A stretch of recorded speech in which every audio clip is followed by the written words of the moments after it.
Boa tarde a todos e a todas. Para quem não me conhece, eu sou Daniel Librelo Pimenta, promotor de justiça e coordenador regional dos direitos da criança e do adolescente no Norte de Minas Gerais. Estou aqui para abrir com muita alegria esse ciclo de lives sobre o direito à convivência familiar e comunitária de crianças e adolescentes após 30 anos do Estatuto da Criança e do Adolescente.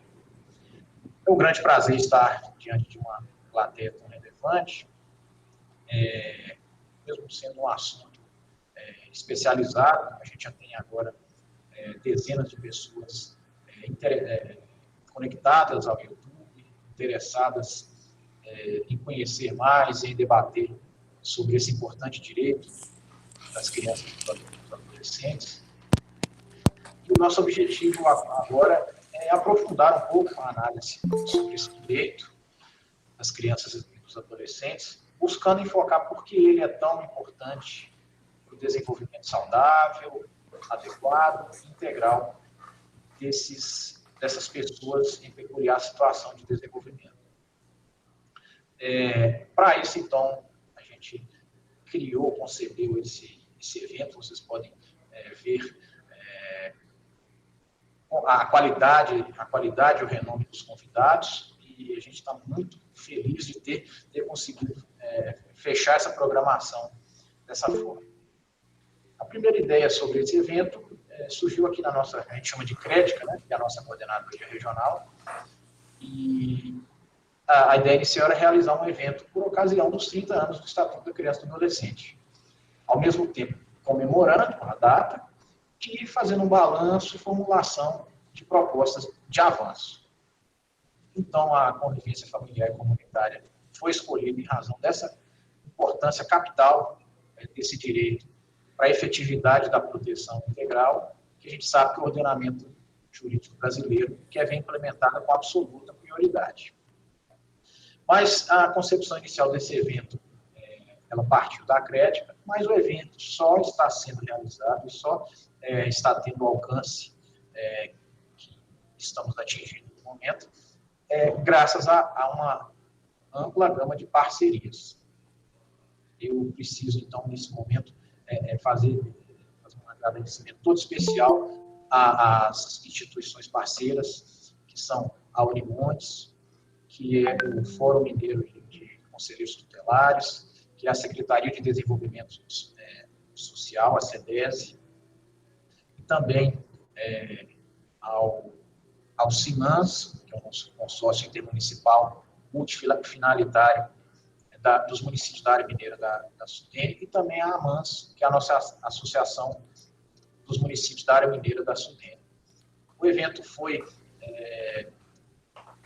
inicialmente concebido para atender ao norte de Minas. O norte de Minas é uma região com cerca de 85 municípios, uma população de aproximadamente 1.700.000 pessoas, mas a gente sabe, pela relevância do tema e pela importância dos palestrantes, pelo renome dos palestrantes, que o evento vai ser difundido, divulgado, vai atingir um público além do norte de Minas. A gente fica feliz com isso.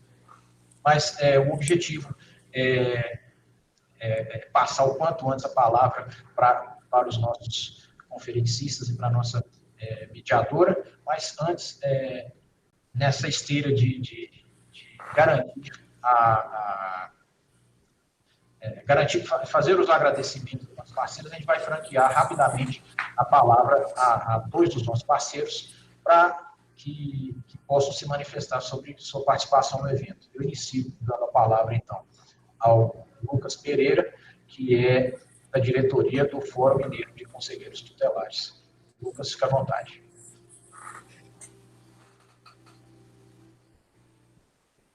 Boa tarde, doutor Daniel. Eu queria cumprimentar também os parceiros e todas as pessoas presentes, né, nessa live, nesse ciclo de live. Queria iniciar manifestando, parabenizando o Ministério Público pela iniciativa e reforçar essa parceria que deu certo, né, que vem dando certo, aqui, principalmente aqui no norte de Minas, que envolve a universidade, né, a Unimontes, a Associação de Municípios AMANS, o CIMANS, um consórcio de municípios aqui da área mineira da Sudene, e colocar à disposição, né, o Fórum Mineiro tem um papel fundamental na articulação de conselheiros, na mobilização de conselheiros, ressaltar a relevância desse tema, que faz parte do cotidiano do Conselho Tutelar, né, e que por ora é tão mal interpretado, que é a convivência familiar e comunitária, e desejar a todos que acompanhem, não só hoje, mas nos próximos dias também, o debate, a apresentação dessa temática, que vai aprimorar muito o cotidiano aí, a atuação do Conselho Tutelar, sobretudo no estado de Minas Gerais, sobretudo aqui no norte de Minas. Então, mais uma vez, doutor Daniel, muito obrigado. E o Fórum Mineiro de Conselheiros Tutelares está sempre à disposição para levar conhecimento, formação e aprimorar a prática tutelar dos companheiros conselheiros tutelares. Obrigado. Obrigado, Lucas. Eu que agradeço não só essa parceria, mas várias outras que pudemos implementar durante os vários anos que você inicialmente foi conselheiro tutelar e hoje já na área da consultoria. É um grande prazer contar com a sua parceria mais uma vez. E também nosso importante parceiro, o CIMANS, o nosso consultor municipal, e para dar o seu recado inicial sobre a sua participação nesse evento, passe então a palavra ao professor Luiz Lobo, secretário executivo do CIMANS. Boa tarde a todos, boa tarde, doutor Daniel. Eu quero agradecer aí ao Ministério Público pela essa confiança que tem tido no CIMANS, nos convidando para que a gente seja um canal de aproximação, de diálogo com os municípios nessa política, até porque a política ela é desenvolvida no município, então é importante que a gente consiga envolver, mobilizar os diversos municípios do Norte de Minas e Vale de Jequitinhonha, e essa parceria do Ministério Público com o CIMANS, ela realmente tem dado certo. Há anos que a gente tem tido essa aproximação e tem tido um prazer e a cada dia uma responsabilidade nossa maior de estar atendendo essa proposta. Quero parabenizar os nossos palestrantes de hoje e das lives dos dias subsequentes. Quero parabenizar e agradecer a Unimontes pela parceria também, essa aproximação. Eu que sou professor da Unimontes, me sinto muito honrado da Unimontes, através do curso Civil Social, estar participando desse ciclo de lives. Parabenizar aí na pessoa da professora Josiane, né, que foi minha aluna no curso Civil Social e hoje é uma professora que está à frente dessa parceria aí com o Ministério Público, através da coordenadoria. Saudar o próprio CIMANS, na nossa pessoa da Carla, nossa Arielle, nossa assistente social competente, que tem aproximado e feito esse diálogo com você no Ministério Público, doutor Daniel. É uma pessoa que tem ajudado demais nesse diálogo com os municípios. Saudar também a CEDESE, que é uma instituição tão importante aqui na região. A gente conhece há anos que a gente conhece a CEDESE, tem uma parceria muito grande, desde a época da criação do Sistema Único de Assistência Social, que eu tive o prazer de participar e ajudar na consolidação. E agora, nesse momento tão importante, a gente vê com bons olhos essa parceria para fortalecimento do sistema de garantia de criança e adolescente. A política de assistência social, ela só não contempla isso, mas nós temos que ter uma parceria envolvendo aí também a articulação dos municípios, envolvendo a saúde, a educação e a assistência social, criando esse tripé para que a gente possa, de fato, ter um sistema que atenda essa garantia da política de atendimento à criança e adolescente. Boa live a todos. A gente acredita que o tema escolhido, que é de fortalecimento de vínculo, principalmente agora nesse momento de pandemia, onde as famílias estão extremamente vulneráveis, é um tema extremamente importante para que os profissionais que atuam nessa área, os órgãos que atuam nessa área de defesa da criança e adolescente, possa ter uma atenção maior, informações melhores para que possa atuar e realmente garantir esses direitos dessas crianças nesse momento tão delicado que nós estamos vivenciando no mundo e no Brasil. Boa live a todos e o CIMANS está à disposição para continuar essa parceria com o Ministério Público, por acreditar que é uma instituição séria e que é o bem do cidadão e, principalmente, acredita na política voltada para os municípios. Muito obrigado e uma boa live a todos. Eu que agradeço, Luiz Lobo, importantíssimo apoio do CIMANS, não só neste evento, mas em outros, né? Em outros tempos a gente fez nossas conferências, fez nossos seminários presenciais, né? No auditório cheio de gente, graças à importante mobilização do CIMANS. Hoje a gente está num novo desafio, num novo formato, mas tenho certeza que vai ser e já está sendo um grande sucesso, que eu vou passar agora a informação de que a gente já passou dos 1.000 inscritos, né, no evento. Então, houve realmente uma grande demanda. Quem está responsável pela inscrição é a CEDESE, nossa parceira, e a gente fica muito feliz, né, de ter superado essa marca simbólica importante e mostra o relevo que as pessoas estão dando, né, para o evento e para o tema. Então, agora, para não perder mais tempo, sem maiores delongas, eu já vou passar a palavra para a doutora Paola Botelho, nossa brilhante coordenadora do CAU, dos Direitos da Criança e do Adolescente, né, o Centro de Apoio Operacional dos Direitos da Criança e do Adolescente no estado de Minas Gerais, e que vai ser a mediadora para ficar à vontade com os nossos convidados, Pedro Hartung e a doutora Denise Hartmann. Durante a apresentação, eu vou, simbolicamente aqui, vou até desligar meu áudio e minha fala, porque eu vou sentar na plateia, eu quero assistir, mas estou aqui à disposição. E muito obrigado aos três, né, que aceitaram o convite. E passo agora, então, a palavra à doutora Paola. Fique à vontade, doutora Paola.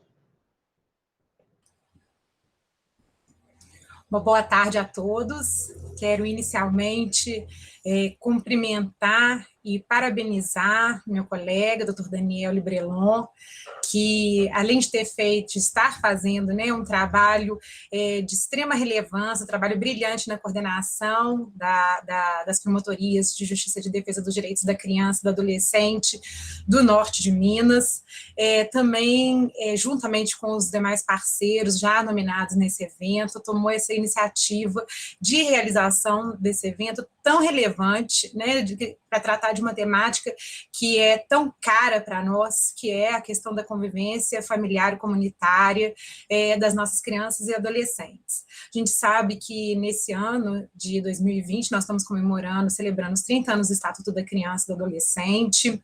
Muitas lives foram feitas para tratar da temática de proteção dos direitos da criança e do adolescente, tratando dos desafios, tratando dos avanços que nós tivemos avanços, não foram poucos, temos enormes desafios pela frente, né? Temos que ter ainda muita manga arregaçada para poder trabalhar na proteção do público infanto-juvenil.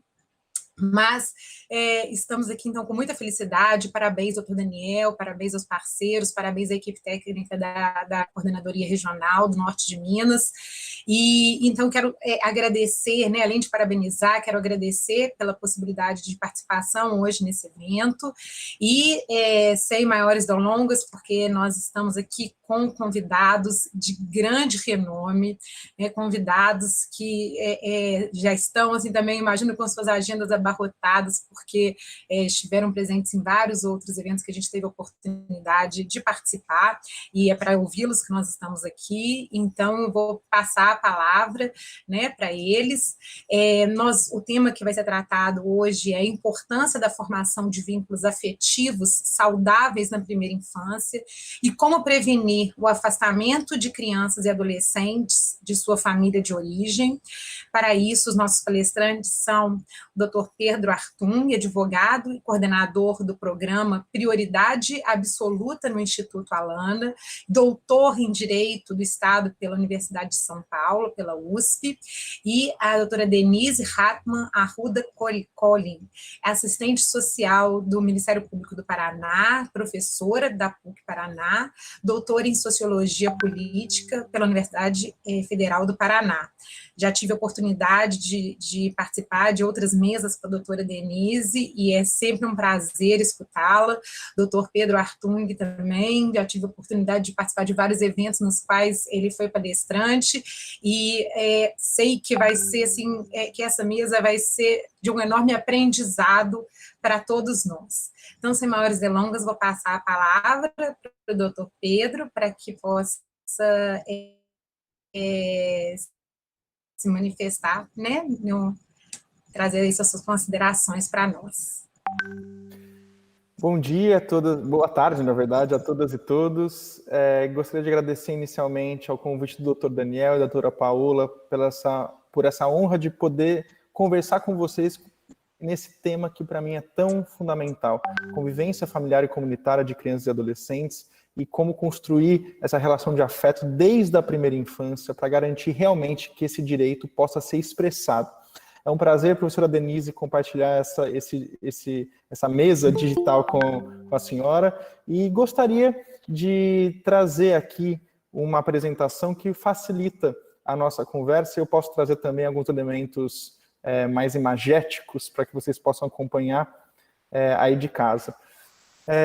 Meu nome é Pedro, eu sou coordenador do programa Prioridade Absoluta do Instituto Alana, já trabalho no Alana já desde 2007, desenvolvendo um trabalho tanto no Criança e Consumo, que discute a questão do consumismo na infância e a importância de restrição da publicidade infantil dirigida, né, ao público menor de 12 anos de idade.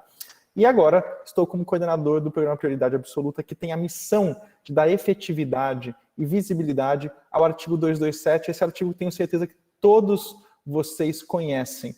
E se não conhecem, hoje a gente vai rememorar a importância e a profundidade que ele trouxe para todos nós, inclusive para crianças e famílias, mas não só para elas, para todos nós como sociedade e como Estado. Mas antes de começar, eu queria fazer essa pergunta para vocês. Quem aqui já ouviu esse ditado popular, ou se já falou esse ditado popular, quem pariu Mateus que o embale? Então coloca aí no chat se você já ouviu esse ditado, ou se você já falou esse ditado alguma vez na sua vida. Quem pariu Mateus que o embale? Minha família inteira é de Minas Gerais, eu sei que o pessoal em Minas fala também. Eu sou o único que nasceu fora de Minas, eu nasci no estado de São Paulo.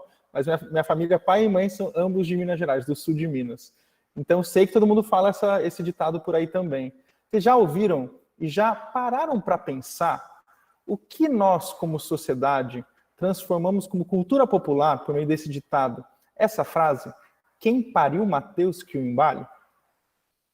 Então, eu queria trazer esse ditado popular na forma de pergunta para vocês hoje.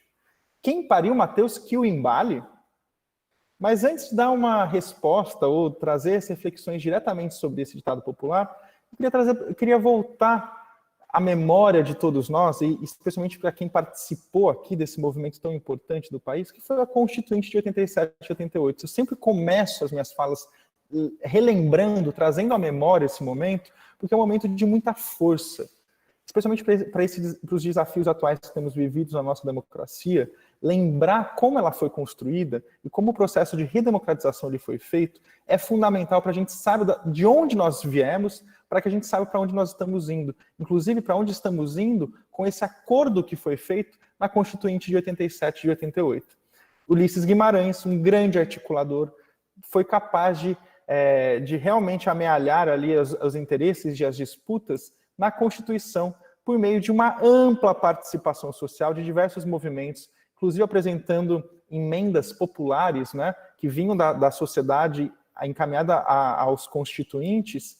Então, o movimento indígena, de mulheres, ambientalista e as próprias crianças. Vocês sabiam disso? Que as crianças foram para o Congresso Nacional fazer lobbying em cima dos constituintes para que os direitos delas pudessem ser também positivados nessa nascente Constituição, e elas fizeram isso muito bem, e de uma maneira muito profunda. Não foi uma emulação de participação social. Naquela época tinham dois grandes movimentos, Criança, Prioridade Nacional, e Criança e Constituinte, e por meio do movimento Criança e Constituinte, organizado muito pelo Ministério da Educação, Vital de Donnet, que vocês devem conhecer, foram feitos debates muito importantes, históricos, dentro das escolas, sobre o que era uma Constituição, por que a Constituição é importante e qual seria a proteção das crianças nessa Constituição. Em cima disso, foi pensado um grande movimento nacional que juntou esses dois outros movimentos em um só, e foram criados, eles conquistaram cerca de 1.400.000 assinaturas numa época que não tinha petição online, hein? Não era só clicar, você tinha que ir para a beira das ruas, nas comunidades, nas igrejas, nas escolas, nos bairros, nas praças, para conseguir essas assinaturas de apoio a uma emenda popular que olhasse especificamente para a criança. E isso foi feito. Depois de um grande debate, inclusive que não foi simples, não era pacífico colocar os direitos de crianças e adolescentes na Constituição. Chegamos como comunidade de valor, de sentido, como uma comunidade jurídica na Constituição, na Constituinte ali, no artigo 227, que para mim, gente, é o artigo mais importante da Constituição Federal. O que ele diz? Que é dever, portanto, não é princípio, não é algo que se eu posso fazer ou não, é dever, é uma regra constitucional da família, da sociedade e do Estado. Olha, vejam bem, os três atores como corresponsáveis. Não é só apontar o dedo para a família que é incapaz, ou para a família que não cuida da criança, e é muito comum isso nos processos judiciais, a gente apontar muitos dedos, né? E a função, muitas vezes, né, do sistema de justiça é encontrar esse relacionamento conturbado, muitas vezes os problemas. Mas a gente esquece, muitas vezes, de apontar os dedos para nós mesmos, como sociedade e como Estado. Quais foram as omissões ou ações que geraram violações para que essa família e essas crianças não tivessem condições de conviver de maneira sadia? Exercer esse direito à convivência familiar, que não é só da criança, né? A convivência familiar é uma relação de mão dupla entre a criança e os entes familiares. E essa relação, inclusive, se desdobra no direito parental, de conviver com seus filhos, de usufruir da vida em família e da vida em comunidade. Então, ainda que somente a criança seja dada pela legislação nossa o direito à convivência familiar e comunitária, cabe também à família usufruir desse direito. Porque somos seres relacionais, né? E se a relação, inclusive de afeto, a gente vai falar sobre isso, é importante desde a infância, continua sendo importante por toda a vida. Então é dever da família, ou melhor, se eu fosse mudar alguma coisa nesse artigo, sabe o que eu mudaria? Colocaria famílias em plural, para mostrar a diversidade de famílias que nós temos no Brasil, especialmente, a gente sabe disso, das mães solo que cuidam dos seus filhos, ou das avós que cuidam dos seus netos, é como se filho fossem. E isso seria importante colocar o plural e mostrar essa diversidade de configuração familiar na nossa sociedade brasileira, que é de fato muito diversa.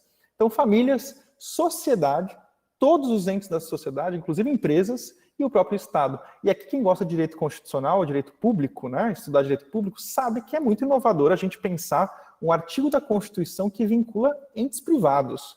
Porque a Constituição diz respeito à relação entre o indivíduo e o Estado. E essa intermediação que a gente olha aqui, de colocar atores privados num artigo da Constituição, a gente chama de eficácia horizontal de direitos fundamentais, que é o nome técnico, quer dizer o quê? Que a Constituição vale também para a relação entre os particulares, inclusive famílias e crianças. Olha que coisa importante, que visão. Isso é algo muito contemporâneo nas teorias constitucionais. Hoje se discutem essa eficácia horizontal de direitos fundamentais. Mas então, é dever da família, da sociedade e do Estado garantir e assegurar a criança, adolescente e ao jovem com absoluta prioridade. Olha que termo forte, absoluta prioridade, todos os seus direitos fundamentais. O direito à vida, à saúde, à alimentação, à educação, ao lazer, à profissionalização, à cultura, à dignidade, ao respeito, à liberdade e à convivência familiar e comunitária, além de colocá-los a salvo de toda forma de negligência, discriminação, exploração, violência, crueldade e opressão. Em nenhum outro lugar da Constituição há uma junção tão forte de palavras, absoluta prioridade. Aqui, quem conhece a Constituição sabe que as palavras não são utilizadas à toa num texto constitucional. O nosso legislador constitucional, e na verdade nós como sociedade, escolhemos colocar crianças e adolescentes em primeiro lugar. Isso é muito sério, isso é muito grave, isso tem um peso jurídico muito grande. E o que nós temos que fazer é transformar isso num peso político, e não político partidário exclusivamente, mas político e institucional. As instituições do Estado, que são políticas por natureza, devem colocar a criança em todas as suas decisões, em primeiro lugar. Inclusive, TJs, Ministérios Públicos, Defensorias Públicas, qualquer outro órgão do sistema de justiça tem o dever constitucional de garantir que o melhor interesse da criança e seus direitos fundamentais sejam colocados com absoluta prioridade nas suas decisões e nas suas tomadas, né, de decisão, seja no processo judicial ou na gestão das instituições, inclusive de orçamento público. Uma pergunta: será que o Tribunal de Justiça de Minas Gerais, Ministério Público de Minas Gerais, Defensoria Pública de Minas Gerais estão colocando as crianças, o orçamento, para as varas de infância e juventude, para as promotorias de infância e juventude, para os núcleos de infância e juventude da Defensoria? A gente está priorizando as equipes técnicas interdisciplinares, psicólogos, assistentes sociais, e garantindo que o artigo 227 seja vigente e efetivo também dentro das instituições do sistema de justiça? Lembrando aqui que esse movimento pelos direitos da criança também foi um movimento internacional. Apesar da nossa Constituição ser de 88 e a Convenção sobre os Direitos da Criança de 89, houve um diálogo muito grande entre o universo internacional e nacional, que permitiu que a gente fosse informado pelas discussões da ONU, como, por exemplo, o melhor interesse da criança, que foi positivado no artigo 3º. Inclusive, toda essa discussão e todo esse caldo jurídico e político no Congresso Nacional originou um grande movimento que também vocês devem conhecer, que foi o ECA, em 1990, que foi aprovado uma lei que detalhou os conceitos do artigo 227. Dentre eles, muito se sedimentou no entendimento do olhar da sociedade e do direito para as crianças e adolescentes, tentando superar algo que ainda, infelizmente, é muito presente, esse olhar adultocêntrico, uma hegemonia do olhar adultocêntrico. Já perceberam isso? Que nas nossas próprias palavras, nós colocamos as crianças sempre como algo menor, ou tudo que é uma expressão da infância é visto como algo menor ou até ruim. Por exemplo, quando vocês querem falar mal de um adulto, o que vocês falam para eles? Larga de ser criança, para de brincar comigo, o direito ao brincar sendo relegado como algo negativo nas nossas relações. A gente esquece quão importante é o brincar, não para a vida da criança, para a vida do ser humano. Há sociólogos como Huizinga que apontam que nós não somos somente homo sapiens, nós somos substancialmente homo ludens, aquele que brinca. Ou seja, a natureza da infância é algo que deveria se perpetuar durante a nossa vida toda como ser humano. E a gente vai se calcificando num olhar adultocêntrico, ou não só num olhar, mas num agir adultocêntrico, inclusive dentro do direito. E começa a olhar as expressões de direitos fundamentais com esse olhar adultocêntrico, achando que a criança não tem direito à liberdade de expressão, sendo que um balbucio de um bebê é um direito fundamental à liberdade de expressão, que se não é expresso, não vai desenvolver a linguagem. O direito de ir e vir de um bebê, que ao engatinhar ou cambalear de um móvel para o outro, é um meio pelo qual ele se desenvolve a capacidade motora, que vai originar a capacidade de ir e vir e de permanecer. Ou seja, esse olhar adultocêntrico, ele infelizmente irradiou sobre muitos das nossas comportamentos, mas também das nossas instituições, inclusive instituições jurídicas. E fica aqui essa atenção para todos vocês nos nossos trabalhos. Será que a gente não está olhando o mundo com esse viés adultocêntrico e julgando crianças com esse viés, crianças e adolescentes, por um viés que é nosso e não um viés compartilhado com a criança, inclusive, e sua família? Essa proteção que foi feita pela legislação garantiu o que a gente chama de proteção especial e integral, um tratamento diferenciado, inclusive na justiça juvenil, por meio dessa conformação de responsabilidade solidária e compartilhada. E, no fim, crianças e adolescentes possuem o direito constitucional de serem colocados por todos nós em primeiro lugar, como eu destaquei para vocês. E o próprio ECA define e detalha isso no artigo 4º, estabelecendo nas suas alíneas que, primeiro, tem primazia de receber proteção e socorro, inclusive na pandemia. Então, discutir a reabertura de espaços sociais, por que as crianças não estão sendo colocadas em primeiro lugar? Inclusive na reabertura das escolas e outros espaços de convivência tão importantes para a criança. Por que a gente não pensa na criança, no sofrimento que as crianças estão tendo, muitas vezes psíquico, com essa pandemia? Por que a gente abre espaços de convivência adultos somente, não de crianças? Qual que é a justificativa, inclusive científica? Se a gente tem tanta justificativa científica de protocolo para bar, protocolo para academia, e a gente não tem e discute seriamente protocolos para outros espaços de criança, precedência de atendimento nos serviços públicos ou de relevância pública, né? A criança tem direito de ser atendida em primeiro lugar. Preferência na formulação e execução das políticas sociais públicas. Olha que imagem importante de futuro do ECA, de pensar na elaboração de uma política, tem que pensar antes na criança. E aqui não é uma elaboração que é excludente. Ao pensar políticas públicas para a criança, não é só para a criança, mas é colocando a criança de uma forma central nessa discussão. Por exemplo, um exemplo que eu gosto muito, e aqui, gente, eu vou abrindo vários exemplos, as caixinhas vão aumentando, é engraçado isso. E o exemplo do Sambódromo do Rio de Janeiro, de Darcy Ribeiro, não sei se vocês sabem, mas foi Darcy Ribeiro que pensou na ideia do Sambódromo, que para muitos, inclusive o Wilson Liberati, que quando escreve sobre direitos da criança, fala assim, ao invés de construir um sambódromo e uma UTI neonatal, eu tenho que construir uma UTI neonatal. Não necessariamente. A ideia que a gente está pensando aqui é que em tudo que eu for pensar para a sociedade, eu tenho que pensar com as lentes da infância e da adolescência. Então, olha o que o Darcy Ribeiro fez. Vou fazer um sambódromo como uma expressão, um espaço de expressão cultural para o samba no Rio de Janeiro, ou para as escolas de samba comunitárias, para que elas possam desfilar como uma expressão cultural daquela comunidade ali, mas nos outros 340 dias do ano, qual que é a ideia central do Darcy Ribeiro para esse espaço? Escolas e creches. Vocês sabiam disso?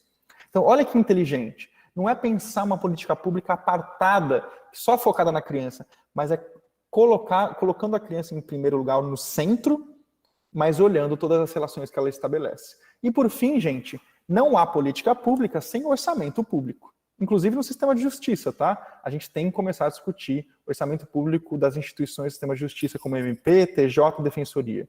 Cadê o orçamento prioritário para a criança, se é um dever constitucional? Nós, do sistema de justiça, deveríamos dar o exemplo para as outras instituições do Estado, garantir que nas gestões ministeriais, da Defensoria, do TJ, a gente tenha prioridade absoluta, inclusive do orçamento, como determina a lei no artigo 4º, a linha D, para as varas de infância, para as promotorias de infância e para as equipes interdisciplinares poderem fazer seu trabalho, que não é um trabalho fácil. E eu me solidarizo com vocês do sistema de justiça. Não é fácil dirimir casos que envolvam crianças e adolescentes, especialmente casos tão complexos de violência, de crianças em situação de risco e vulnerabilidade. Então, nós precisamos, como sociedade, garantir que vocês tenham uma estrutura adequada para realizar um trabalho que é tão sensível. Eu, muitas vezes, penso que o sistema de justiça trata crianças, ao invés de tratar crianças como se fosse, né, borboleta, como sensibilidade, a gente trata como elefante, pensando nessa falta de sensibilidade, muitas vezes, que é essencial para realmente encaminhar um caso que envolva crianças e adolescentes. E a própria lei estabelece prioridades dentro da prioridade. Criança com deficiência tem prioridade para a lei da inclusão, em situação de risco e vulnerabilidade, incluído pelo Marco da Primeira Infância, e que a gente encontra no próprio SUAS a definição do que é a situação de risco e vulnerabilidade, e também primeira infância, que daí agora eu vou para a última parte da nossa conversa hoje, deixa eu ver quanto tempo eu tenho, exatamente estamos na metade aqui, para discutir a importância da primeira infância, para todo esse processo de consolidação, inclusive dos direitos, e da importância que tem os direitos, esse período da vida para crianças e adolescentes. Vocês sabiam que é durante a primeira infância que nós temos o maior número ou o que a gente chama de neurogênese, né? A maior neurogênese do cérebro humano se dá durante a primeira infância. Olha aqui essa parte verde que vocês estão vendo aí na tela, são novos neurônios. Aqui é quando um corte de um cérebro de uma criança quando nasce, depois com 13 anos de idade, e depois um cérebro de um adulto com 35 anos de idade. Olha a quantidade de massa cinzenta já no cérebro do adulto, que é quando não tem nascimento de novos caminhos neuronais. Isso significa que é durante a primeira infância que nós temos a conformação dos caminhos neuronais, que são a base das nossas habilidades cognitivas e socioemocionais. Por isso que a gente tem que entender que a neurociência, e aqui é um debate muito importante que se faz no Brasil, que a neurociência ela complementa esse entendimento de que a primeira infância, o que é a infância, é essencial e é fundamental e estruturante para o ser humano, é um entendimento que muita gente já desenvolveu. Pedagogos como Piaget na teoria dos estágios cognitivos, Freud na psicoanálise entendimento da importância da infância para a constituição do sujeito. Skinner, a teoria behaviorista, Bandurá, Vygotsky, Bronfenbrenner, que eu gosto muito, e traz o modelo ecológico contextual, que localiza a criança dentro do seu contexto familiar, e não olha para a criança de forma individual. Olha para a criança somente, né? Olha para a criança de forma contextual, entendendo o contexto que ela vive, quais são as relações que ela estabeleceu e como, na verdade, os outros agentes estabeleceram relações com esse indivíduo em uma fase peculiar de desenvolvimento. E o que a neurociência nos aponta é que, primeiro, o nosso cérebro se desenvolve por arquitetura de fundações. Eu tenho estágios importantes e períodos críticos do desenvolvimento cerebral que eu preciso aproveitar para trazer os melhores estímulos. Porque há uma conjunção entre natureza e cuidado, que eles chamam de nature e nurture. O que significa isso? Que não é só a genética que influencia.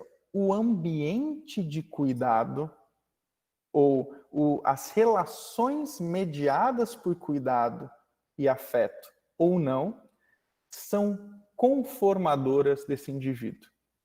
E essa bem intrínseca relação entre genética e ambiente de cuidado conforma o ser humano. Muito porque o nosso cérebro, durante a primeira infância, possui alta plasticidade cerebral. O que significa isso? Ao receber estímulos, inclusive relacionais, ele estabelece os caminhos neuronais, os caminhos pelos quais os nossos neurônios, os impulsos neuronais, percorrem nosso cérebro, levando as informações que conformam a subjetividade, né? Que conformam não só a subjetividade, mas as capacidades, como controle inibitório, cognitivas, né? De retenção de informação, de memória, controle inibitório, e socioemocionais, nessa relação tão complexa que se estabelece no nosso cérebro, que não é esquerda e direita, tá? Essa ideia que a gente tem, que o lado esquerdo e direito, não é bem assim. Todo o cérebro funciona para diversas habilidades. Algumas regiões ficam mais iluminadas, com impulsos neuronais mais fortes, mas, na verdade, a emoção está espalhada no nosso cérebro. E também a razão. E é quase impossível de distinguir uma coisa da outra, sendo que as duas caminham juntas, né? E a gente, que numa lógica muito iluminista, na verdade, de separação de conhecimento, apartou essas duas instâncias, inclusive com reflexos muito ruins, inclusive, especialmente no sistema de justiça. Achar que tudo é razão, que tudo é apenas na lógica, esquecendo que a emoção é um fato, é, na verdade, um propulsor, uma pulsão fundamental do ser humano e que, na verdade, mobiliza todas as nossas energias, inclusive dos conflitos que chegam no sistema de justiça. E é por isso que a gente tem que pensar nos períodos críticos e janelas de oportunidade. Por exemplo, vocês sabem qual é o pico da plasticidade cerebral? Aqui muita gente já ouviu eu falar, então não pode responder, tá? Do pico de plasticidade cerebral da capacidade auditiva e visual? Qual é a idade para isso? Coloquem aí no chat. Eu não sei, eu não estou vendo o chat, gente. Eu nem sei se eu consigo ver, na verdade. Mas vocês sabem qual que é? Quantos anos uma criança existe quantos anos da criança tem o pico de plasticidade cerebral para capacidade auditiva e visual? Eu não estou vendo o que vocês estão respondendo, mas tem gente que chuta 3 anos, 5 anos, sabe quanto? 3 meses de idade. Aquele bebê que muita gente acha que é só cuidar, trocar de roupa, cuidar que eu digo limpar, dar banho, dar mamar e colocar para dormir, na verdade é ali o momento mais delicado e mais importante para a gente conversar com ele, para estabelecer vínculos relacionais, responsivos e afetivos com esse ser humano, que muitas vezes a gente olha como objeto de cuidado e não como sujeito relacional, esquecendo que desde quando nasce nós temos que estabelecer um vínculo com esse indivíduo. E é por meio desse vínculo que ele vai se desenvolver.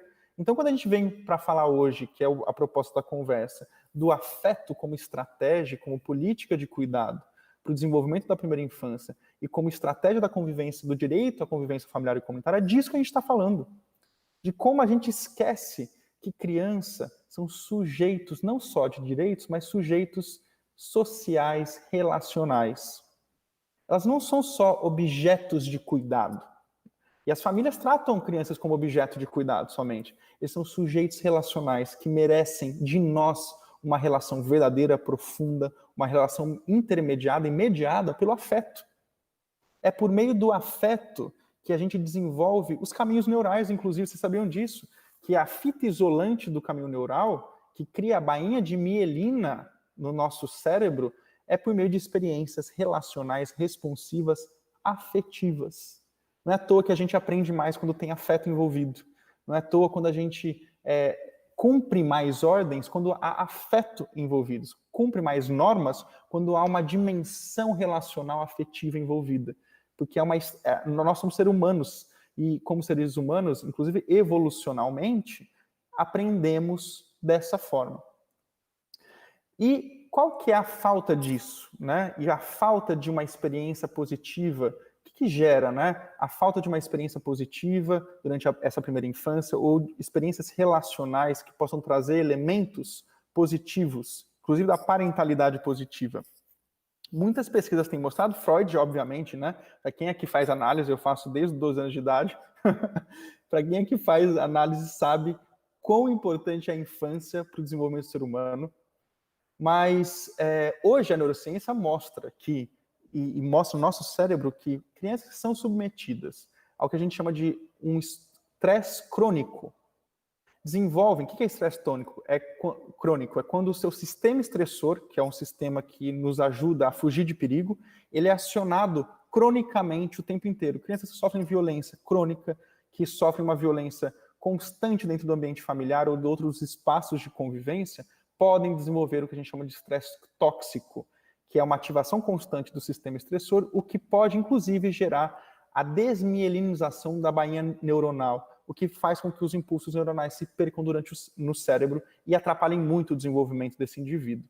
O que é muito sério, por isso que a gente tem que pensar seriamente em como rapidamente olhar para situações de violação e buscar caminhos muito seguros e muito consistentes para lidar com essas violações. Mas sem esquecer que crianças diferentes reagem de forma diferente ao mesmo ambiente. E aqui, muitas pessoas leem a neurociência como um modelo determinista, que se passou por uma privação vai ter determinado X, Y impactos. Não, crianças diferentes reagem de forma diferente a ambientes iguais. Então, é importante a gente olhar para essa criança e ver como ela estabelece essa relação no seu contexto, inclusive no contexto de adversidade, para encontrar as melhores soluções. Porque, no fim, gente, o que nós, do sistema de justiça, estamos buscando é encaminhar resolutivamente esses conflitos que nos chegam. E a gente não vai fazer isso sozinho. A gente vai fazer isso juntos, numa comunidade e numa rede que precisa caminhar conjunta. Não dá para a gente achar que o tribunal, o TJ, o MP, o Defensoria vai resolver tudo sozinho. Não vai. Isso é um grande mito. Uma sentença não resolve a vida. Uma denúncia não resolve a vida. A gente tem que parar de achar que papel vai resolver a vida das pessoas. O que vai resolver a vida das pessoas é um olhar comum para um problema que envolve uma criança e uma família e buscar soluções adequadas e práticas para esse problema, e as soluções muitas vezes estão na rede. A maioria das vezes estão no serviço que precisa ser provido, como, por exemplo, acolhimento familiar, no serviço de acompanhamento dessa família, por meio da assistência social, e certamente a professora Denise vai comentar conosco a importância desse olhar interdisciplinar para os casos envolvendo crianças. E só aqui, um elemento que a gente fica para uma próxima conversa, apontar que durante a primeira infância a gente tem essa plasticidade cerebral, mas também durante a adolescência. O neocórtex pré-frontal é uma área fundamental para o desenvolvimento do controle inibitório, para saber o que é certo e errado. Isso se consolida durante a adolescência. E é justamente nesse momento que a gente pede para o adolescente a conformação de normas, não é verdade, pelo socioeducativo, mas é justamente nesse momento que ele está desenvolvendo essa capacidade. Então, precisamos repensar o socioeducativo de verdade, se a gente quer realmente um sistema socioeducativo, para entender que não é por meio de uma repressão a esses adolescentes e de colocá-los simplesmente num lugar fechado que a gente vai resolver esse problema. A gente vai resolver esse problema se engajando com esse adolescente, inclusive de maneira afetiva, que eu digo afetuosa, né? De maneira que estabeleça uma relação responsiva e de feedback constante com esse adolescente, para ele entender o que é o certo e o errado. É acompanhamento constante. Isso exige muito. É por isso que é tão difícil lidar com crianças e adolescentes, porque exige uma capacidade interdisciplinar muito grande para entender não só do direito, mas também do desenvolvimento de crianças e adolescentes. Já está acabando o meu tempo, e eu queria pular para uma parte importante do Marco Legal da Primeira Infância que fala sobre convivência familiar e comunitária. E no fim, gente, o Marco Legal da Primeira Infância, aprovado em 2016, revolucionou para mim o olhar que a gente tem com relação à criança. Porque o ECA trouxe a centralidade da infância. E o Marco Legal da Primeira Infância trouxe que, para cuidar da criança, eu preciso cuidar de quem cuida dela. Eu preciso garantir que esses pais e mães, e essas mães especialmente, possam ter a estrutura necessária para exercer o que a gente quer deles, que é a parentalidade positiva. Sem a estrutura e o apoio social, e o apoio do próprio Estado, como que a gente pode querer que pais, que muitas vezes nem sabem, que ninguém aprende a ser pai e mãe, quais são as expectativas que se quer deles, né? Sem esse apoio e esse acompanhamento da sociedade. Não é algo somente ético e moral no nível da discussão moral, né? Não é só algo positivo da relação que se estabelece uma comunidade, é algo estratégico, porque se eu quero garantir os direitos de crianças e adolescentes, e isso mostra que países que garantem esse direito têm taxas de desenvolvimento muito maiores, inclusive econômicos, aí a melhor estratégia é garantir que quem cuida dessas crianças possam cuidar da melhor forma possível. Não é à toa que Noruega tem licença parentalidade de 2 anos. Não é à toa que a gente precisa discutir mudanças estruturais de cuidado, e não só da família, mas também de outros cuidadores, professores, os cuidadores nas creches, e também vocês que trabalham diretamente com esse cuidado judicial de crianças e adolescentes. Será que a gente, como sociedade, como Estado, está garantindo que vocês tenham a melhor estrutura de trabalho possível para lidar com esses casos tão sensíveis no sistema de justiça? E no que tange a convivência familiar e comunitária, o Marco da Primeira Infância trouxe alterações muito importantes, por exemplo, a entrega voluntária à adoção sem constrangimento, o fortalecimento da parentalidade positiva, a manutenção preferencial na família de origem, fortalecendo também a lógica de se for suspender ou destituir o poder familiar, que seja dado privilégio às famílias acolhedoras, porque uma criança num instituto, numa instituição de acolhimento, tem dificuldade de desenvolver relações responsivas mais profundas, porque tem uma troca, né? Funcionários do abrigo, ou do abrigo não, da instituição de sócio-acolhimento, de acolhimento, tiram férias. E como que a gente vai, ou tem turnos, como é que uma criança vai desenvolver uma relação responsiva tão importante nesses primeiros anos de vida, né? Então, por isso, a família acolhedora é uma estratégia fundamental que devia ter em todos os municípios brasileiros. Essa estratégia, infelizmente, tem uns mitos que a gente precisa tirar do que significa a família acolhedora, do que significa esse afeto que pode ser dado por um período e depois essa criança pode ir para a adoção definitiva ou de volta para a família biológica. Então, tem muita coisa que a gente tem que trabalhar e discutir. Mas também teve uma mudança sobre esse termo em ambiente livre da presença de pessoas dependentes de substâncias químicas, entorpecentes, que estava no ECA, mudou para um ambiente que garante seu desenvolvimento integral, para a gente tirar essa pecha negativa do abuso de substâncias, para mostrar que muitas vezes a criança pode ser cuidada, o que a gente tem que ser garantido é um ambiente positivo de desenvolvimento. E por fim, quero ressaltar aqui algo que foi revolucionário do Código do Marco Legal da Primeira Infância, que mudou o artigo 318 do Código de Processo Penal, que possibilitou a alteração para que mulheres gestantes ou com filhos menores de até 12 anos de idade tivessem a sua prisão preventiva, que ela não foi julgada ainda, ela está aguardando o julgamento, fosse convertida em prisão domiciliar. Também uma sanção, também responsabilização preventiva, mas no domicílio, para que as crianças não cheguem ao mundo dentro de uma cela de prisão. O que é inadmissível a gente pensar que uma criança possa passar sequer um dia dentro de uma prisão. Então, o Marco da Primeira Infância trouxe isso e possibilitou que a gente pudesse trazer estratégias jurídicas para efetivar isso como o habeas corpus coletivo 143641. É muito triste ver ainda TJs, ou não TJs, mas juízes e promotores que não entendem a profundidade dessa relação tão importante que se estabelece na primeira infância para permitir que essa mulher, que ainda não foi julgada, possa esperar esse julgamento dentro de um espaço domiciliar que promova um cuidado mais sensível de uma criança. É inadmissível uma criança possa nascer dentro de uma cela, como nesse caso, por exemplo, da Cristiane, que foi presa por roubar carne e queijo, que segundo ela era para alimentar os filhos, e ela estava grávida de 9 meses. 9 meses. Cristiane entrou em trabalho de parto e ficou em uma cela com adaptações para cuidar do recém-nascido. Depois de toda a discussão do habeas corpus coletivo, ela pôde ter esse alvará de soltura, ou de soltura não, de prisão domiciliar. Mas eu lembro, quando eu fiz a sustentação oral no STF, nesse caso do HC coletivo, citei que justamente isso, que pelo artigo 227, todos nós temos um dever de cuidar não só dos nossos filhos, mas dos filhos dos outros e dos filhos que supostamente são de ninguém, que é aqueles que não têm cuidado parental. E daí veio justamente a frase que eu comecei e termino. Uma pessoa respondeu no Twitter a esse tweet do STF, quem pariu o embale. Não podemos nos responsabilizar pelos resultados das ações dos outros. Ou seja, não tem nada a ver com isso. Sei que pariu o Matheus, que embale.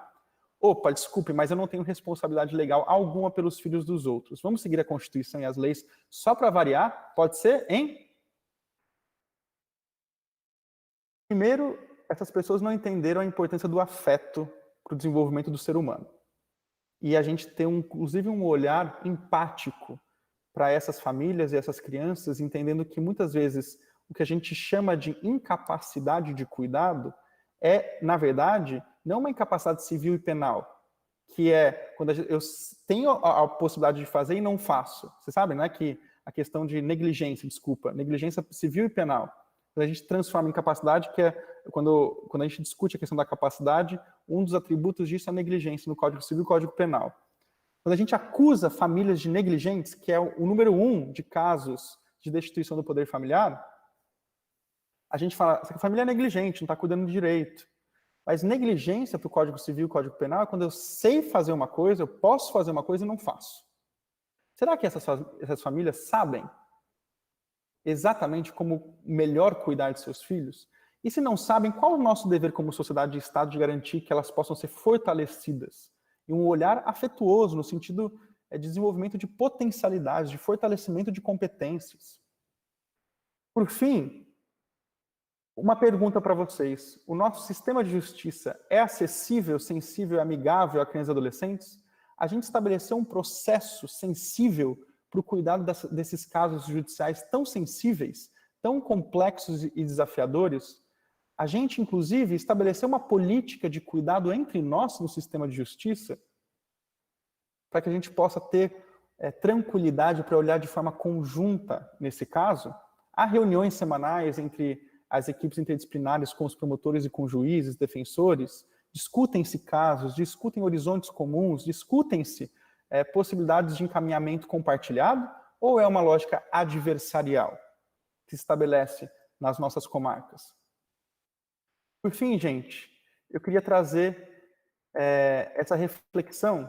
Tem bastante coisa que eu tinha preparado, mas não dá tempo. E que o artigo 227, ele é uma verdadeira revolução.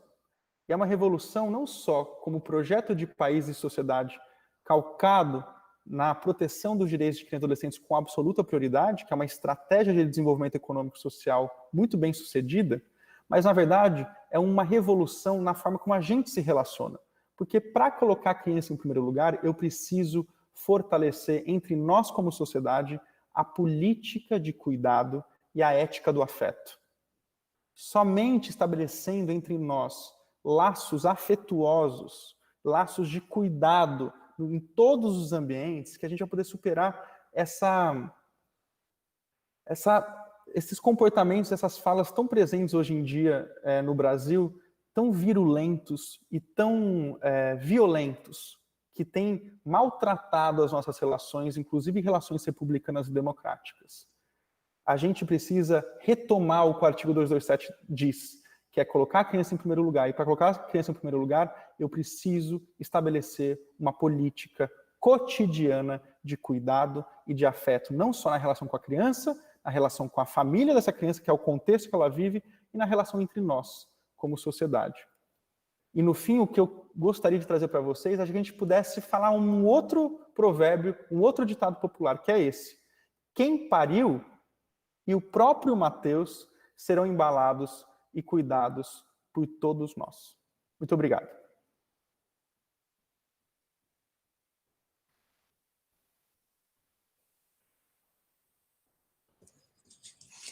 Muitíssimo obrigada, doutor Pedro. Foi uma explanação assim brilhante, emocionante, né? A gente fica aqui se questionando, acho que todo o tempo, né? Assim, das nossas práticas, repensando providências e ações que são tomadas no nosso dia a dia e como são importantes, como é importante repensar, né, eu acho, a prática de todo o sistema de garantia de direitos, né, à luz desse conceito da política de cuidado, da ética do afeto, e de como é importante, fiquei pensando à medida que o senhor foi explanando, a melhor preparação, né, de todo esse sistema de garantia de direito e dessa mudança de concepção, de uma forma de trabalho que seja mais empática, de uma forma de trabalho que seja mais sensível à realidade dessas famílias, né, dessas crianças, da necessidade que a gente tem de realmente trabalhar para o aprimoramento do nosso sistema de garantias de forma geral, né, mas principalmente daqueles serviços públicos de atenção à criança.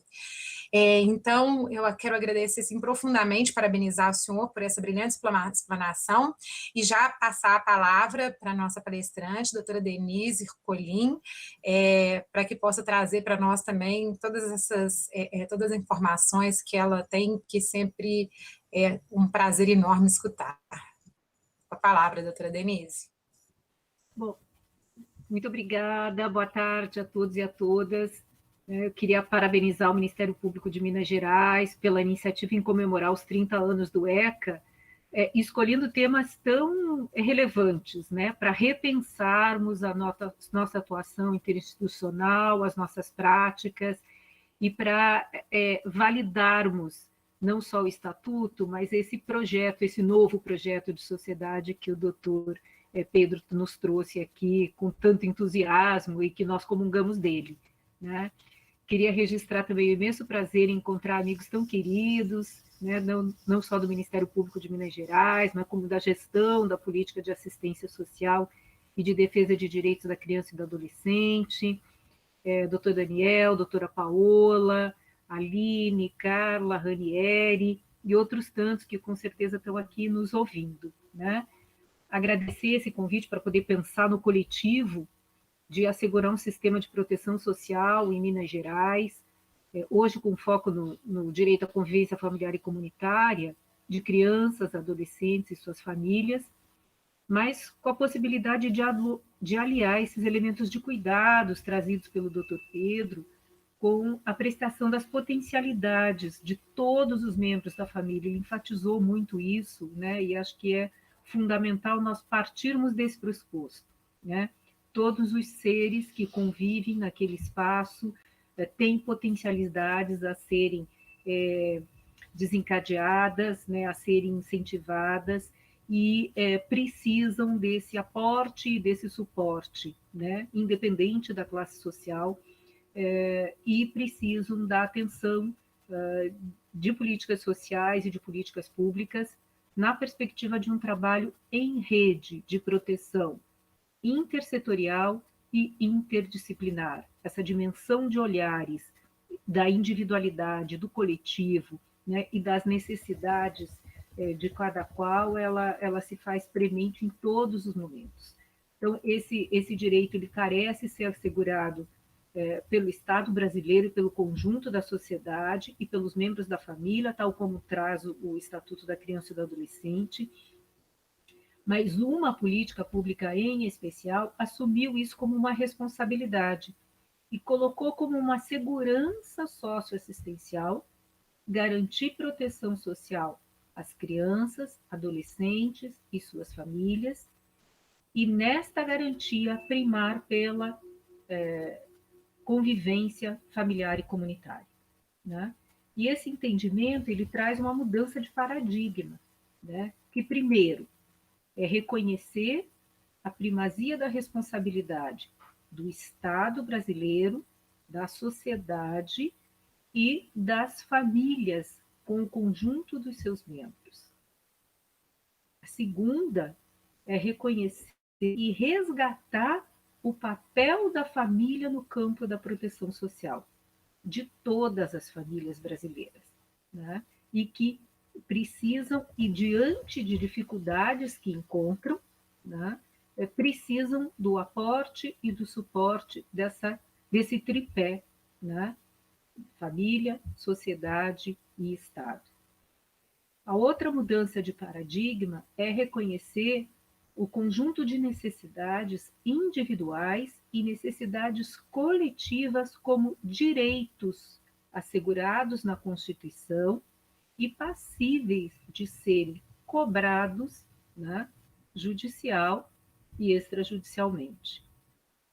E a política pública, né, que assumiu essa atribuição, junto com o conjunto das outras políticas da rede de proteção social, né, que é a política de assistência social, ela se impôs a garantir um conjunto de proteções através da oferta de serviços, programas, projetos e benefícios que vão contribuir para ou restaurar ou resgatar direitos que foram violados, né? Como esses inúmeros exemplos que foram colocados aqui pelo Dr. Pedro. Ela também assumiu a responsabilidade de propiciar essas informações e fortalecer o protagonismo e os processos coletivos de participação social para a defesa destes direitos. Então, ele começou mostrando a foto das crianças se mobilizando para inserir na Constituição Federal, né, um conjunto de proteções, de direitos, né, sociais, que seriam fundamentais não só para elas, mas para todos os elementos das suas famílias, a fim de que configurássemos, né, uma sociedade em patamares, considerando todo o princípio da dignidade da pessoa humana, e em patamares de sociabilidade, né, e de desenvolvimento social, político, econômico, cultural e ambientalmente sustentável. É nessa perspectiva que a gente tem que pensar a atuação junto a esse público, né? E reconhecer que parte da população, né, está exposta a situações de vulnerabilidade, e aqui nós estamos entendendo vulnerabilidade social não só pela precariedade socioeconômica, mas pela dificuldade ou ausência de acesso aos direitos sociais e aos serviços de todas as políticas públicas setoriais. Também estamos expostos a vulnerabilidades quando estamos sujeitos a discriminações por raça, por etnia, por gênero, por deficiência, por crença religiosa, por orientação sexual, né? E uma série de outras. E estamos expostos a riscos pela ruptura exatamente desses vínculos familiares e comunitários ou pela exposição a violências e violações, né? A ato infracional, a abuso e a exploração, as situações de rua. E agora, nesse momento, outras demandas foram, né, nos externadas durante o período da pandemia.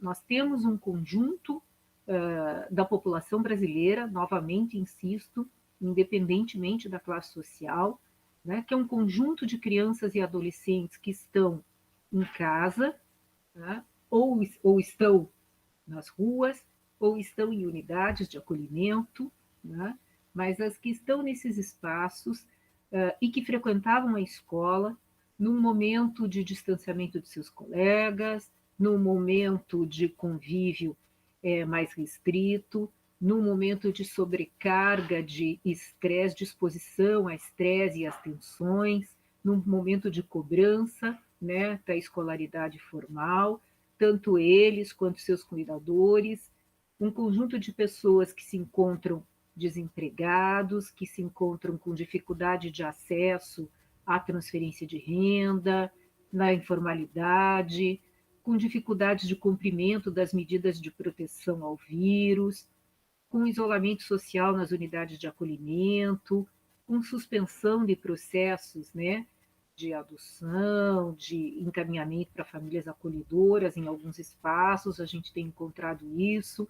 Então, é preciso pensar que o conjunto de toda essa rede de proteção, neste momento, né, deve necessariamente se unir para elaborar um plano de contingência que pense a atenção a todas essas demandas, né, articulado, né, claramente com o plano de contingência da política de saúde, mas que pense o reordenamento destas atenções, do conjunto dos equipamentos públicos, do conjunto dos serviços das diversas políticas sociais, da saúde, da educação, da assistência social, que pense agora a fase do retorno, né, para estes atendimentos, do retorno à escola, que está acontecendo já em algumas localidades, alguns municípios aqui do Paraná, por exemplo, já estão prevendo, né, já estão com retorno às aulas a partir dessa semana,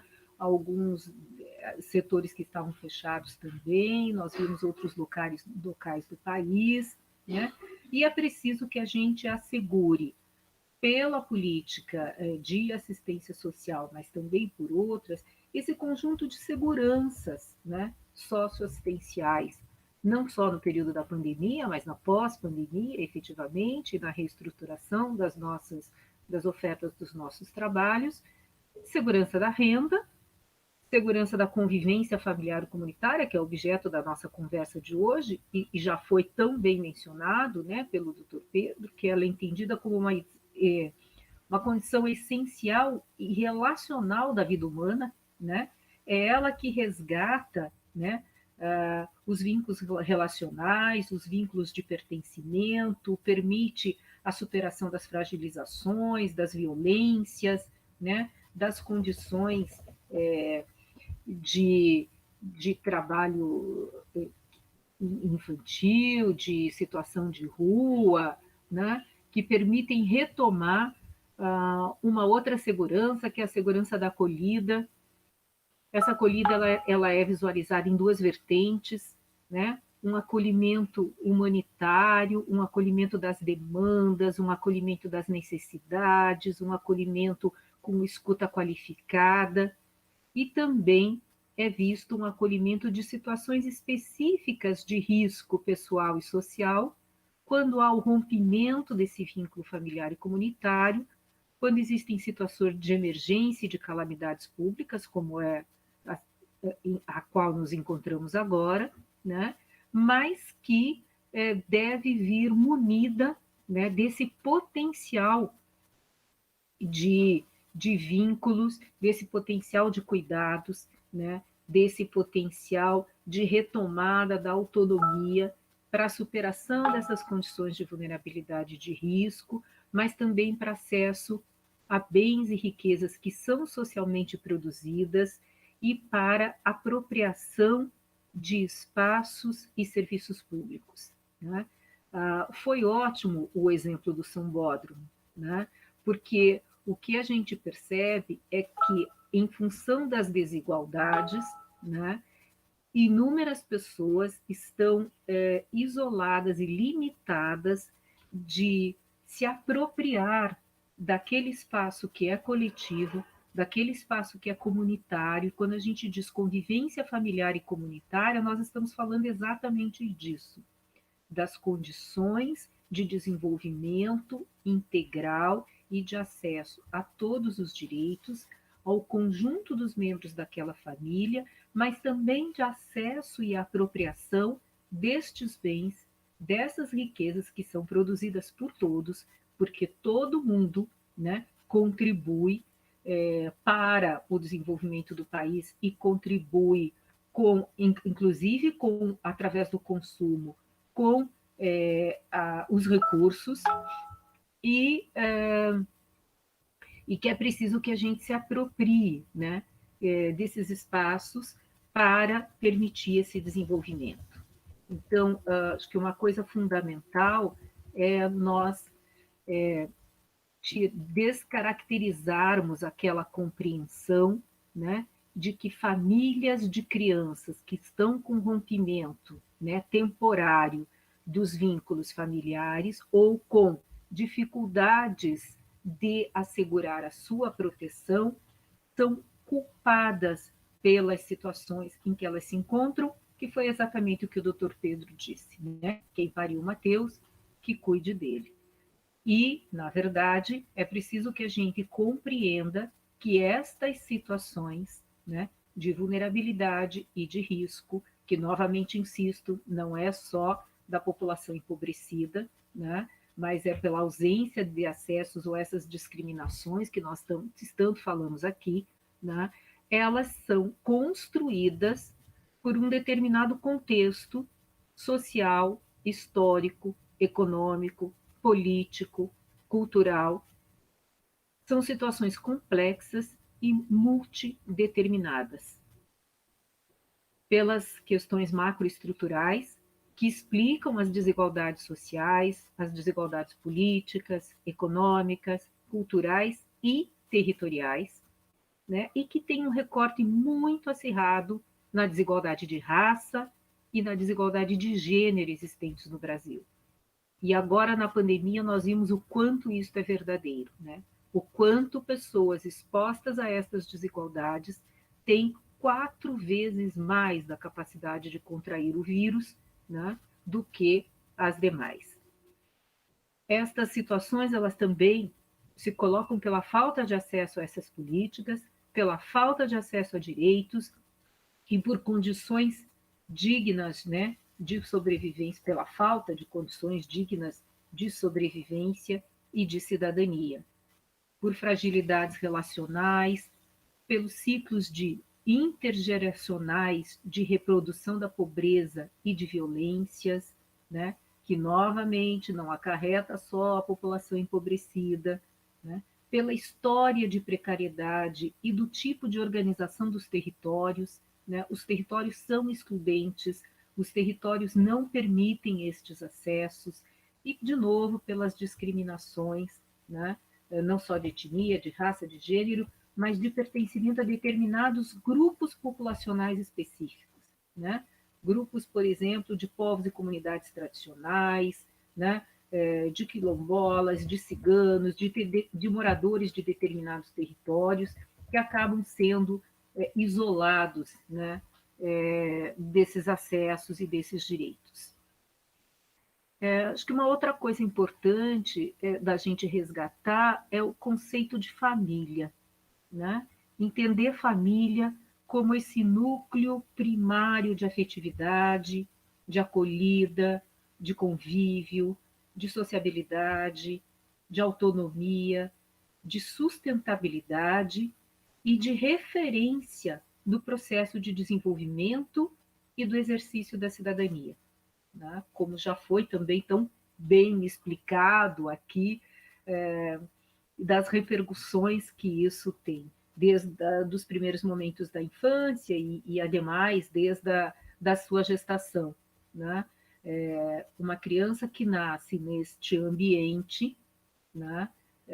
E o afeto é condição elementar, né? E o cuidado é uma criança que tem, uma criança e um adolescente, enfim, um adulto, que vai poder reproduzir este modelo também para a família que irá se constituir, seja nos diferentes modelos que ela faça a sua opção, né?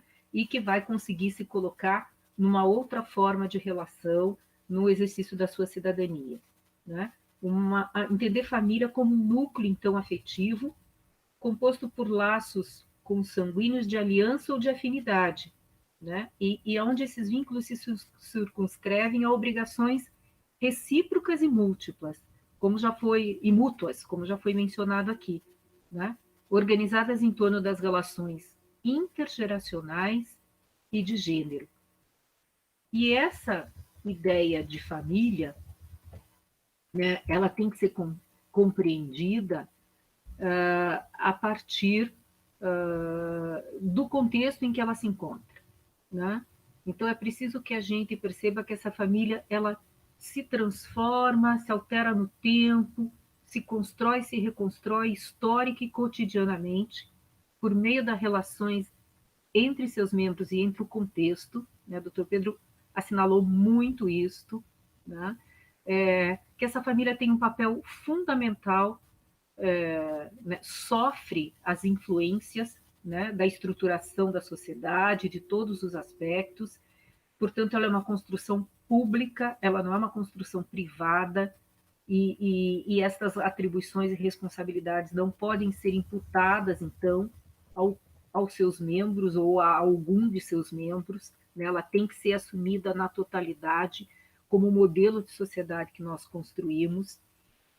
Ao mesmo tempo, a família ela é singular, ao mesmo tempo que ela é singular, ela está nessa relação do coletivo, ao mesmo tempo que ela é única, né? Ela possui as mais variadas formas de organização, de relação com o meio, ela se torna complexa, né? Ela é o espaço de cuidado, de proteção, mas ela também pode ser um espaço de conflito, um espaço de isolamento, de violações, de rupturas. Então, é preciso que a gente tenha esse olhar crítico, cuidadoso, em todo o período da nossa intervenção, para que a família seja olhada no conjunto das suas necessidades, seja resgatado todo o seu processo histórico de formação, ela seja apoiada na superação dessas suas dificuldades, né? E ela possa encontrar nos serviços que nós oferecemos, seja na rede de proteção, né? Em relação a cada uma das políticas públicas, seja no sistema, né, da rede mais ampliado, que inclui sistema de justiça, que inclui o sistema de garantia de direitos, né? Com aquelas reuniões sistemáticas, que já foi sugerido aqui também, né? Essa rede tem que ter uma lógica de funcionamento, ela tem que ter um conjunto de participantes composto por representantes das diversas localidades, das diversas políticas sociais, do Poder Executivo, do Poder Judiciário, do Ministério Público, e com reuniões sistemáticas em que o grupo possa, né, se debruçar sobre estes determinantes estruturais, ao mesmo tempo que se debruça sobre a necessidade individual de cada membro e do conjunto daquelas famílias, a fim de que possamos dar as ofertas das nossas intervenções, né, a qualidade e a complexidade do atendimento que requer cada qual, né? Então, é preciso que nós pensemos, né, na família e no processo de proteção social a essa família para o desempenho da sua função protetiva, da sua autonomia, do seu protagonismo, da sua participação, dos seus acessos e da sua incidência política, né? Política no território onde ela está, incidência política com o grupo, incidência política no próprio município, né? Junto aos serviços, junto ao poder público, junto à sociedade como um todo, de espaço em que ela possa levar esses seus anseios e levar as suas propostas, inclusive, né, com as suas necessidades e com as suas sugestões. Eu vi que no chat já tem uma pergunta se isso pode ser entendido como novas práticas e intervenções. E o cuidado, né, que deve ser estabelecido em cada contato que a gente tem com o conjunto dos familiares, né, sejam nos serviços de acolhimento, de famílias acolhedoras. Eu gostaria de insistir bastante aqui na possibilidade de termos a guarda subsidiada e de termos benefícios eventuais, de transferências de renda, né, para que famílias que se encontram nestas condições de vulnerabilidade e risco possam ser apoiadas com cuidado material e com cuidado psicossocial, né, e socioeducativo, para que elas retomem o seu direito de ter esta convivência familiar e comunitária estruturada. Então, tal como o Dr. Pedro insistiu, né, com a família acolhedora como uma possibilidade, né, e alternativa para o cuidado quando na necessidade do afastamento, eu insisto que também essas transferências de renda, esses suportes econômicos e psicossociais, acompanhado de um conjunto de serviços, né, e da instituição da guarda subsidiada, potencializa a família a permanecer com as suas crianças, né, e seus adolescentes. E aí é preciso que a gente foque, né, como a família como um eixo estruturante, né, na atenção que devemos desencadear em todas as nossas ações, que ela não pode ser culpabilizada pela situação em que se encontra, né, e muito pelo contrário, retomar a responsabilidade do poder público e da sociedade para fortalecer esse seu papel protetivo, né, compreendida como um estímulo, né, de práticas que promovam essa proteção e essa participação cidadã, que jamais essa proteção deve significar um controle do Estado e uma imposição do modo de vida, né, ou de determinados comportamentos dessa família, a superação do paradigma de institucionalização, né, de abrigamento, de isolamento e de culpabilização pela situação de pobreza. É preciso que a gente ressignifique o conceito de negligência, ainda fazendo levantamentos nas unidades de acolhimento, o maior motivo, né, o maior quantitativo de motivos que indicam e que são assinalados são de acolhimento por negligência das famílias, o que não cabia já na época do estatuto, mas é preciso que a gente reinterprete esta negligência, né? E que a gente identifique relações de vizinhança, de participação em congregações, em organizações políticas, em movimentos sociais, né, em uma série de espaços que potencializem esse protagonismo e esta proteção, de fazer a conexão com outros movimentos, né, movimentos de mulheres, de juventude, de luta por moradia, que vai favorecendo esse engajamento político.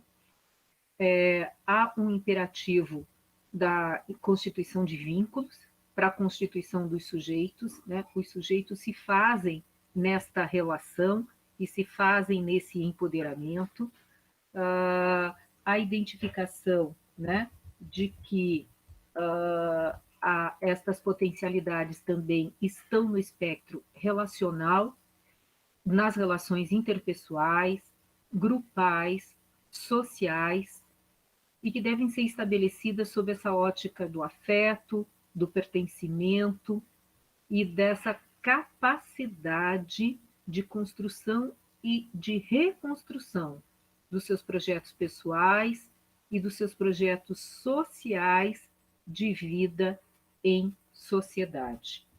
E aí, tá, é preciso que a gente reconheça o direito intrínseco à dignidade da pessoa humana e à organização societária. Portanto, uma concepção de trabalho social com famílias, né, que deve tratar do conjunto de procedimentos, de pressupostos éticos, de conhecimento teórico, metodológico, né, técnico, operativo, né, é preciso que a gente transporte todo esse arcabouço, né, das equipes que prestam esses atendimentos nos diversos locais para o desenvolvimento de ações de caráter preventivo, protetivo e proativo, né, com princípios que vão ser norteados pela ética, pelo respeito à dignidade, pelo respeito à diversidade, de arranjos familiares, de gênero, de orientação sexual, né? Pela liberdade e autonomia das famílias, pela não discriminação, pela horizontalidade nas relações entre os profissionais, né, e as pessoas com que estamos atendendo.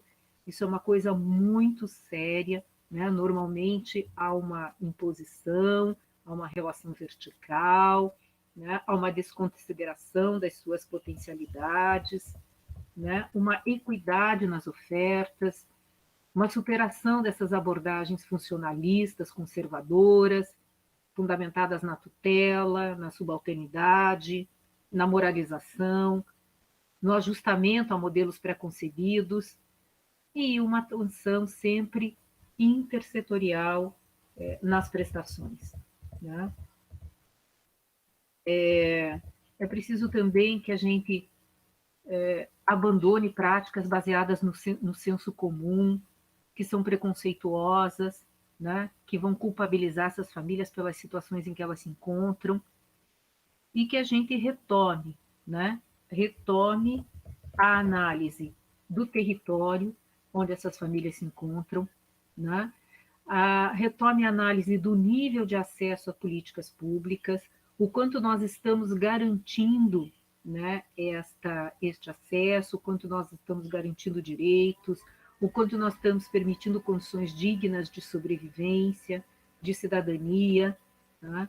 É preciso que a gente também considere a pluralidade dos membros dessa família, né? Que ocupam diferentes posições, que ocupam diferentes funções, cada um dos seus integrantes, ora é pai, ora é companheiro, ora é trabalhador, ora, né, é profissional, outro exerce a função de outro profissional, ora tem uma participação nos movimentos, nas igrejas, enfim, as pessoas ocupam diferentes posições e diferentes funções, e todas elas contribuem para o asseguramento dessa proteção, e todas elas vão repercutir nessa relação, né, e nessa convivência, tanto da família quanto na sociedade como um todo, e nas redes sociais de apoio, né? Então, também já foi mencionado aqui pelo Dr. Pedro, e vocês têm uma psicóloga que com certeza a grande maioria conhece, que é a Carla Bronzo, né? Que ela diz que o trabalho, que é aí de Minas Gerais, né? E ela diz que o trabalho social com famílias ele deve contemplar as questões objetivas que possam alterar essas condições de acesso a recursos, a bens, a serviços, a riquezas, mas ela também deve vir carreada de questões subjetivas, né? Voltadas a essa dimensão relacional que contribua para o empoderamento, para a ampliação das competências e para o desenvolvimento da autonomia de cada um, né? Questões subjetivas que vão reforçar a capacidade de sociabilidade, de organização, de luta por direitos, de resistência, né? Que considerem a necessidade de pertencimento e a necessidade de realização individual de cada sonho, de cada projeto de vida, né? E isso, né, tem que estar, então, presente no conjunto das ações e gerar impacto, né, tanto na rede de atendimento, na rede de proteção, né, como acesso aos serviços públicos, da assistência social, da saúde, da educação, da habitação, do trabalho, né, como também o acesso à justiça, como também já foi mencionado na inserção no orçamento público e na atuação intersetorial e interdisciplinar, né? E nestas relações, os impactos, né, que a gente deseja que aconteça é esse impacto de fortalecer a autoestima, de construir projetos de vida, de romper com ciclos de violência e de violações, e de transformar estas relações familiares e comunitárias. E que ela também tem impacto na participação social, né? Com protagonismo cidadão, com incidência política, nos territórios, como a gente já disse, em vários desses espaços, né? E, portanto, né, as ações que são desencadeadas para um efetivo acompanhamento familiar no conjunto de serviços de proteção social devem promover a acolhida, devem promover ação comunitária, devem promover atendimentos particularizados e devem promover atendimentos coletivos com o conjunto das famílias, com o conjunto das crianças e com o conjunto dos adolescentes. E esses acolhimentos, eles partem de uma análise, né?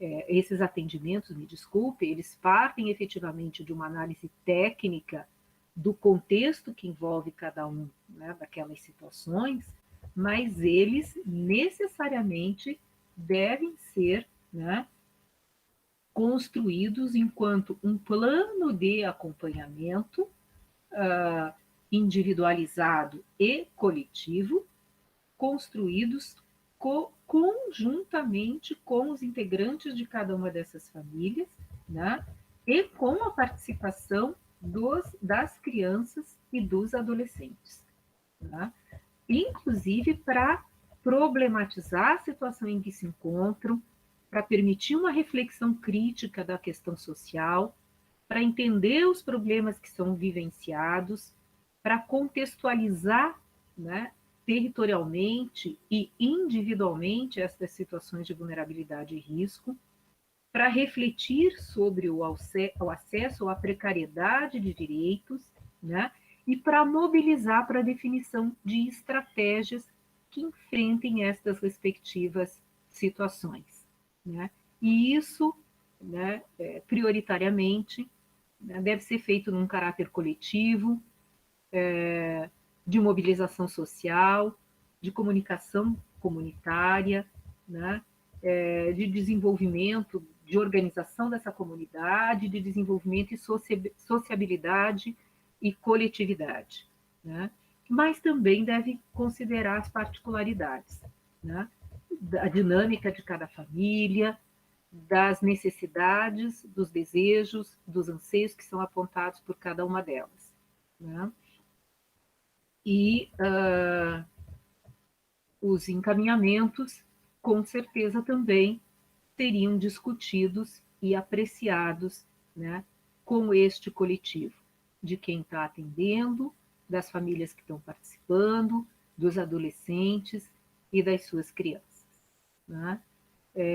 Por fim, eu gostaria de encerrar reforçando o compromisso, né, que temos enquanto rede de proteção, portanto, todos nós que trabalhamos nos diversos espaços, né, socioocupacionais, sejam nas ofertas dos serviços das políticas públicas, no sistema de justiça, no conselho tutelar, né, nos conselhos de direitos, nos conselhos das políticas setoriais, nos movimentos sociais, nas entidades, né, reforçar o compromisso com esse direito à convivência familiar e comunitária, né, reconhecer isso como uma segurança, como uma necessidade que seriam imputadas por todos os órgãos e por todas as instituições. E aí, né, trazer a mensagem de dois grandes pensadores que nos inspiram a continuar lutando e acreditando, né, na defesa de direitos e acreditando na possibilidade de construção de um outro modelo de sociedade, né, de uma sociedade mais equitativa e de uma sociedade com justiça social. Então, eu gosto de lembrar sempre do Paulo Freire, que ele diz que, a despeito de toda a adversidade, é preciso ter esperança do verbo esperançar, que significa ir atrás, construir e não desistir, levar adiante, juntar-se com outros e fazer de outro modo.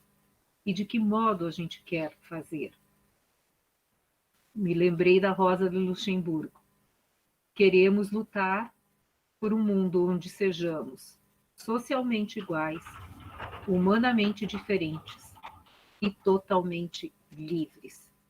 Um mundo em que os princípios que foram elencados no Estatuto da Criança e do Adolescente e que agora estamos comemorando os seus 30 anos, possa ser acompanhado, né, da efetividade dos direitos que foram conquistados na nossa Constituição, né, nos nossos instrumentos infraconstitucionais e que são, no cotidiano da nossa intervenção, manuseados por seres humanos que devem ter como horizonte esse modelo de sociedade, mas como prática cotidiana essa forma inovadora de compreender a potencialidade das crianças, dos adolescentes e de suas famílias, né?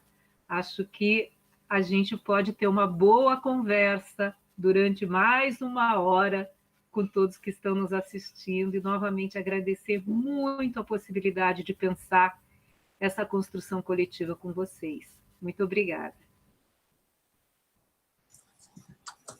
Muito obrigada à senhora, professora Denise, que, como eu disse desde o início, é sempre um prazer escutá-la e são sempre reflexões extremamente relevantes que nós precisamos, né, de tempos em tempos rememorar para que a gente possa trazer essas questões e tentar, né, colocar essas novas atitudes na nossa lida diária, né, no trabalho de nós que estamos no sistema de justiça, mas também daqueles que estão no atendimento direto às famílias. Eu acho que nós tivemos uma tarde assim, muito profícua, porque nós iniciamos falando do artigo 227 com o doutor Pedro e falando de toda e da transformação que a doutrina da proteção integral faz em oposição, né, à doutrina da situação irregular e da criança e do adolescente como sujeitos de direitos. Tudo isso, né, tudo que decorre, tudo que hoje a gente pode falar na proteção da criança e do adolescente, acho que decorre desse parâmetro, né, de ter crianças e adolescentes nessa perspectiva de sujeitos, de direitos, de pessoas com titulares de direitos e titulares de uma gama de direitos especiais por se tratar de uma pessoa ainda em desenvolvimento, e aí o doutor Pedro explica muito bem a respeito disso, né, explica muito bem a questão da conformação cerebral, a questão da plasticidade, né, do processo de desenvolvimento da criança e de tudo, então, que justifica esse atendimento diferenciado, e culminando, então, com a sua fala, doutora Denise, trazendo essas questões relacionadas ao atendimento, né, no âmbito da assistência, das políticas públicas, para que seja assegurada a essas famílias uma possibilidade de efetivo cuidado com as próprias e, em decorrência disso, com suas crianças, né? Eu penso que muitas providências ainda terão que ser tomadas, adotadas assim, para a melhoria desses serviços públicos, né, para que esses serviços, para que nós, né, como rede de atendimento, como serviço público, sejamos capazes de trabalhar essas famílias, de fato, garantindo a elas uma condição de melhor cuidado, para que seja possível para essas famílias também uma proteção efetiva, uma superação da situação de risco que possibilite a essas também famílias protegerem seus membros, né, seus seres queridos, e evitar a separação dessas crianças, mas aí eu acho que a senhora tratou disso de forma brilhante. Tem muitas perguntas, eu vou, então, por causa do adiantar da hora, eu vou escolher, definir aqui uma pergunta para cada um, ou duas perguntas para cada um. Queria saber dos palestrantes como é que está o horário dos senhores, se daria para responder, porque nós já extrapolamos. Doutor Pedro, daria tempo de responder? Sim, doutora Denise também? Sim. Então, Então, eu vou selecionar aqui então, 2 perguntas para cada um e passo de uma vez, e aí depois a gente faz esse bloco, né? A primeira pergunta aqui, a doutora Denise já falou um pouco dela, foi para o doutor Pedro, que é da professora Leni Silva, da Unimontes. Assegurar o melhor interesse de crianças e adolescentes frente ao direito à convivência familiar e comunitária representaria uma inovação das práticas e intervenções? E depois, uma outra pergunta também que foi feita aqui,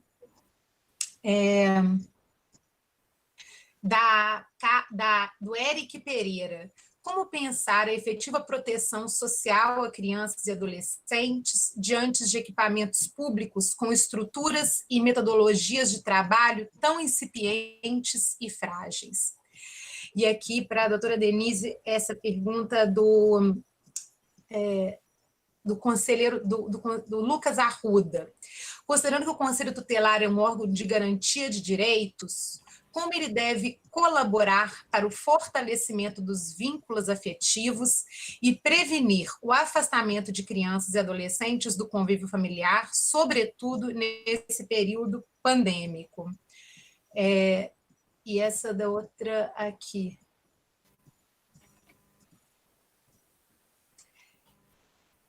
Pensar a criança e adolescente é pensar um ser, a pergunta da Noêmia de Fátima Silva Lopes, pensar a criança e adolescente é pensar um ser em sua totalidade, em sua dimensão humano-genérica. Essa forma de pensar e analisar a sociedade se faz deficiente nas políticas sociais de Estado?